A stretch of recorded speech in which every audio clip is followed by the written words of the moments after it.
খুলনার প্রবাহমান নদীর উপর ড্রাম দিয়ে তৈরি করা হয়েছে অস্থায়ী পাটাতন। তার ওপর বসানো স্যালো মেশিন দিয়ে নদীর তলদেশে গভীর বোরিং করে এক শ্রেণীর লোক বালু উত্তোলন করে জলাশয় ভরাট করছে। এছাড়া দূর থেকে কার্গো ভর্তি বালু এনে নদীর ধারে ভেড়ানো হয়। সেখান থেকে মোটা পাইপে পাশে থাকা কৃষি জমিতে বালু জমা করে বিক্রিও করা হচ্ছে।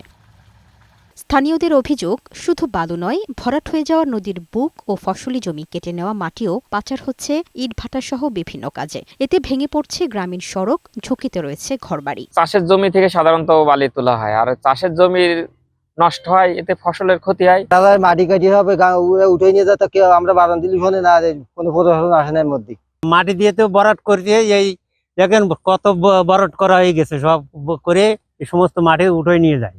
জেলা প্রশাসন জানান, তাদের পক্ষ থেকে অভিযান চলছে, তবে এটি বন্ধে নাগরিক সচেতনতা ও সহযোগিতাও জরুরি বলে মনে করেন তিনি। এই বিষয়গুলো নোটিশে নেওয়া হচ্ছে এবং সেই ক্ষেত্রে কঠোর আইন প্রয়োগও করা হচ্ছে এবং ভবিষ্যতে আরো বেশি পরিমাণে করা হবে।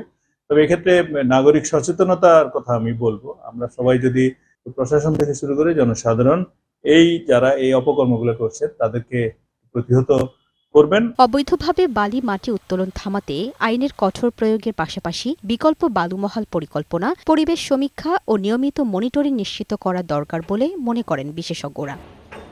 লামিয়া আক্তার, বৈশাখী সংবাদ।